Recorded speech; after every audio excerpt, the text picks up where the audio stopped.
Bonjour, bienvenue à la Micha et à l'exposition participative à l'aube de l'archéologie grecque. Cette initiative est née en relation avec la célébration du bicentenaire du début de la guerre d'indépendance grecque et donc une guerre qui a duré une dizaine d'années. Donc elle est, selon la tradition, elle a commencé le 25 mars 1821 et ensuite pendant 2 ans les Grecs se sont battus et ont conquis pas mal de territoires, notamment le Péloponnèse qui à l'époque s'appelait la Morée. Mais 2 ans après, en 1823, les guerres civiles commencent à ensanglanter la Grèce et donc les Grecs perdent du terrain. À ce moment-là, ce seront les États européens qui vont intervenir, notamment la France, l'Angleterre et la Russie, qui vont aider les Grecs dans leur quête d'indépendance. Et c'est là que vous voyez quelques images qui font référence à ces événements. Donc tout d'abord, il y a la bataille de Navarin en octobre 1827, qui est celle dans laquelle la flotte ottomane est défaite. Et ensuite, il y aura véritablement l'arrivée d'un corps expéditionnaire français qu'on appelle donc l'expédition de Morée. C'est un corps expéditionnaire d'abord militaire. Ici, vous voyez l'arrivée du général Maison et son entretien avec Ibrahim Pacha. Et donc, ce corps expéditionnaire va chasser les Ottomans du Péloponnèse. Mais pour nous, la chose importante, c'est que ce corps expéditionnaire militaire va être accompagné d'une mission scientifique qu'on appelle l'expédition de Morée. Et 17 scientifiques français vont venir dans le Péloponnèse pour un recensement de tous ceux qui étaient importants dans le Péloponnèse. Alors, je vais maintenant vous présenter quelques aspects du philhellénisme, un mouvement politique et culturel qui se diffuse en Europe dans la première moitié du XIXe siècle et qui recoupe des réalités très différentes. Donc il s'agit d'un mouvement tout d'abord culturel qui fait référence à la Grèce comme véritablement le cœur et le point de référence de la culture européenne. Et donc, ce peuple grec est considéré comme l'une des dernières nationalités européennes qui est encore opprimée. Et d'ailleurs, vous le voyez bien dans cette image de Powers, dans laquelle la Grèce est représentée comme une jeune fille encore esclave, encore enchaînée. Donc cet élan de sympathie, de solidarité en réalité avec le peuple grec va créer toute une série de voyages, d'explorations, de personnalités et qu'ils vont visiter les sites archéologiques qui sont décrits par les sources et qui vont véritablement créer un nombre d'œuvres extrêmement importants sur le monde grec, sur la culture grecque. Et ici, dans cette vitrine, vous en voyez une partie. Alors, nous avons fait évidemment des choix assez radicaux, mais vous commencez à voir en première position donc, les 3 volumes de l'expédition de Morée, de Blouet, dont nous avons déjà parlé. Donc c'est cette expédition qui a eu lieu à partir de 1828 et ensuite nous avons mis donc les cartes de Barbier de Bocage. Donc certains de ces spécialistes sont des géographes ou des cartographes qui vont donc dresser des cartes de sites archéologiques. Ici nous avons ouvert donc à la page qui concerne Athènes. Et ensuite, vous voyez donc d'autres livres, Bronsted, etc., Dodwell, et surtout, autre livre très important pour l'époque, donc ces Voyages pittoresques de la Grèce, du comte Choiseul-Gouffier, qui a été l'un des premiers diplomates qui ont voyagé en Grèce et qui ont effectivement visité tous les sites archéologiques qui, à l'époque, il faut dire, n'étaient pas encore très bien connus. On parlera de Troie après, eh bien, on ne connaissait pas encore le site précis de la ville de Troie et Choiseul-Gouffier est l'un de ceux qui voyagent dans la Troade pour tâcher de le repérer. Alors, les intellectuels et les savants qui, à l'époque, voyagent en Grèce se servent principalement des sources anciennes comme guides, véritablement. Ils connaissent tous le grec dans le détail, ils lisent ces textes grecs, tout d'abord Homère, dont nous avons ici l'un des moulages, et donc ils utilisent Homère, mais aussi Pausanias, naturellement, qui écrit une périégèse, donc un voyage en Grèce, comme des véritables guides de voyage. Donc ils vont chercher sur le terrain les lieux que ces auteurs anciens ont décrits Et donc, ils vont les utiliser pour repérer sur le terrain les sites et pour les identifier. Et nous avons ici dans la vitrine mis un choix de ces sources. Donc, nous avons présenté évidemment Homère, Iliade et Odyssée, mais aussi Pausanias, comme je vous disais, la Périégèse. Et alors, le résultat de ces explorations, c'est que ces archéologues eux-mêmes commencent à écrire eux aussi des guides de voyage. Et donc, vous en avez très tôt. On en a mis 3, notamment ceux de Gale, William Gale, un archéologue qui voyage en Grèce dans les 2 premières décennies du 19e siècle. Et donc, il écrit un guide de voyage du Péloponnèse, dans lequel, notamment dans le premier de 1817, il décrit même les gués, les ponts, les points d'eau, c'est-à-dire des endroits dans lesquels véritablement ces archéologues devaient s'arrêter. Alors là, vous comprenez aussi évidemment que ces débuts de l'archéologie grecque sont des débuts compliqués du point de vue de la vie quotidienne. Les voyages en Grèce ne sont pas aisés, pas du tout. Et ces explorateurs, ces premiers explorateurs grecs, qui sont peut-être peu habitués à des voyages un peu rudes, eh bien, ils pratiquement tous, ils tombent sous le coup de fièvre terrible qui les terrasse pendant des semaines et des semaines. Aller von Allerstein, dont vous entendrez le récit après, eh bien, il va mourir en 1817 d'une attaque de fièvre.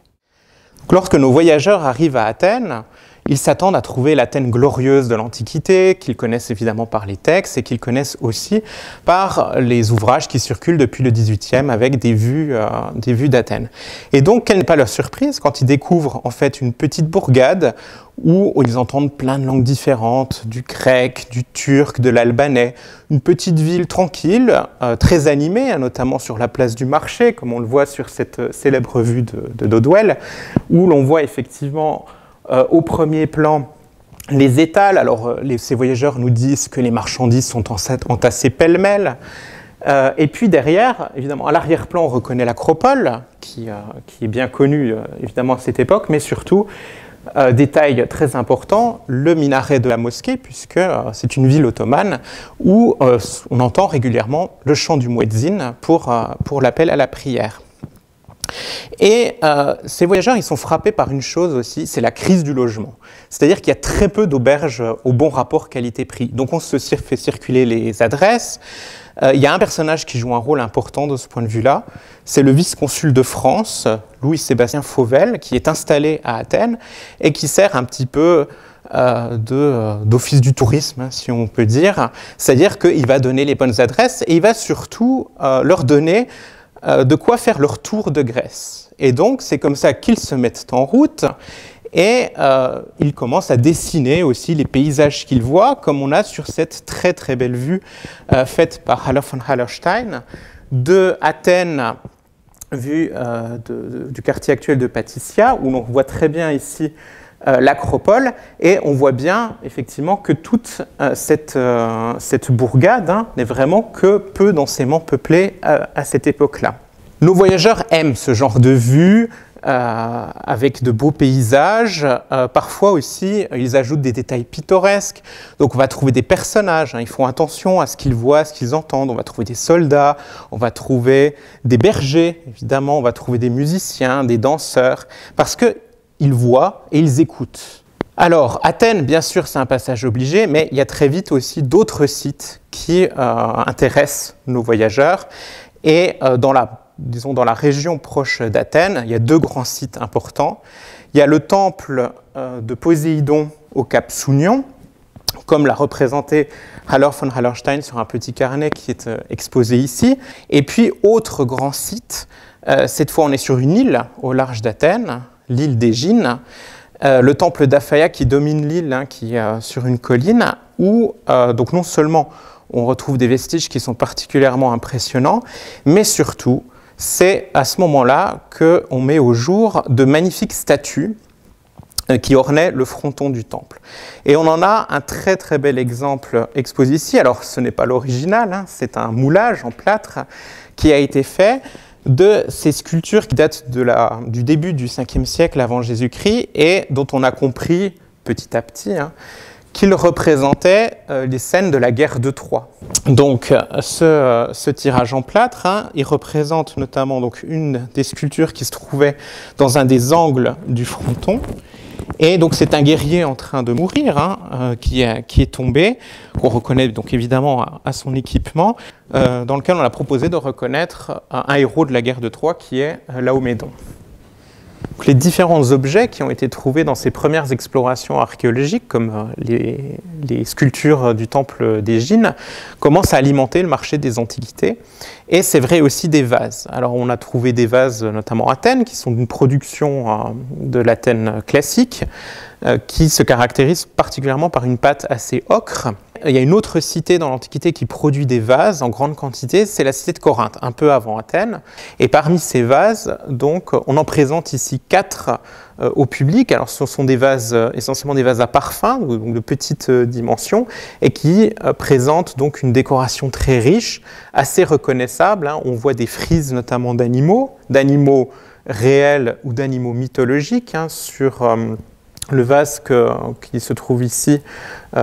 On a notamment donc un animal fabuleux qui est fait du mélange entre une panthère vue de face à laquelle on a rajouté des ailes, donc voilà, un bestiaire fantastique qui vient de l'Orient, et ce qui fait notamment qu'on appelle ces vases comme appartenant à la période orientalisante.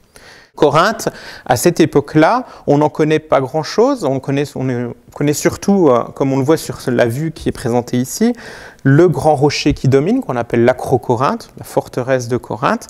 Et sur le dessin, donc on voit très bien la ville même de Corinthe, dans laquelle étaient englobés tous les vestiges, et notamment les vestiges du monument le plus connu de Corinthe aujourd'hui, qui est le temple d'Apollon.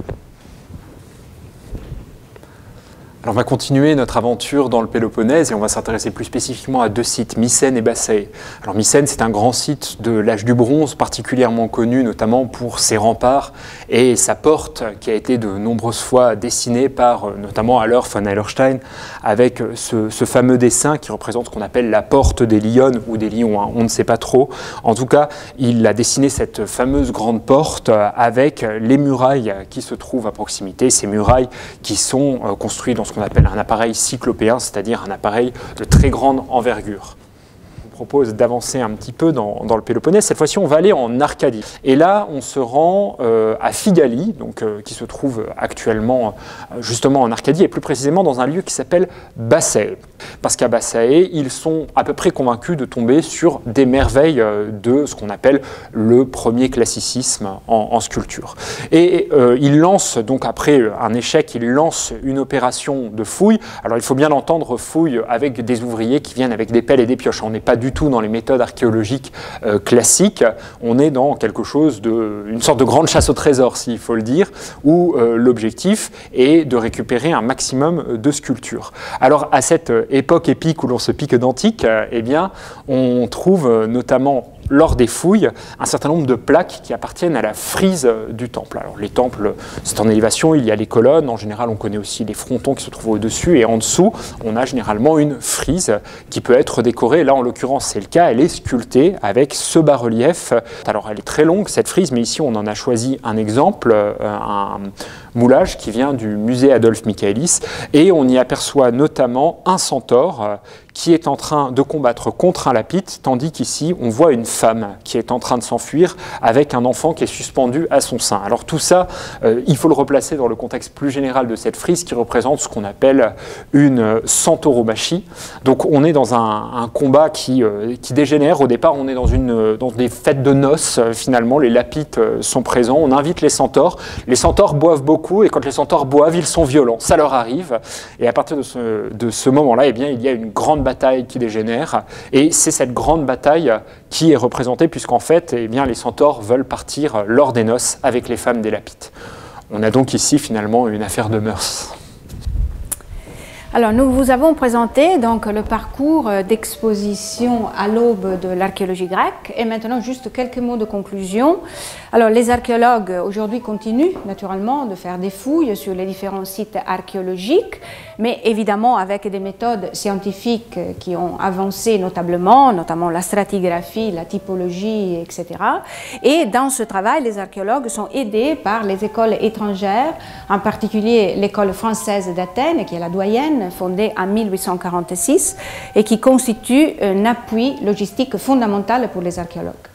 Alors, les archéologues du laboratoire Archimède, notamment, continuent de travailler, en particulier sur le site de Delphes, et ils suivent les pas, si vous voulez, des intellectuels et des savants qui les ont précédés au début du XIXe siècle.